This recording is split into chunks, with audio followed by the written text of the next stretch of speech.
Pagka ikaw ay mag-o-order ng cake, so dapat ay meron ding lead time. For example, marami kang gustong ipagawa sa cake, maraming detalye na gagawin. Tapos, kung kailan bukas mo na kailangan yung cake, mamayang gabi ka pa lang magsasabi. Kasi ang cake ay hindi naman siya isang pitik lang ay gawa na. Maraming proseso ang pinagdadaanan pag gagawa ka ng cake. Lalo na pag marami kang design na gustong ilagay, maraming detalye.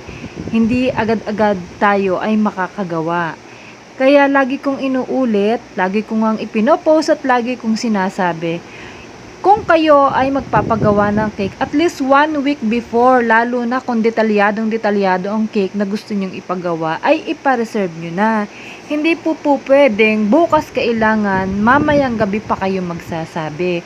Dahil hindi ko po talaga magagawa yun. Maliban na lang kung meron na akong mga available na items na gagamitin sa cake na gusto nyong ipagawa. Buti kung ganon, madalas ay wala. Kasi yon ay in order pa. And that's all for today's video. Thank you for watching.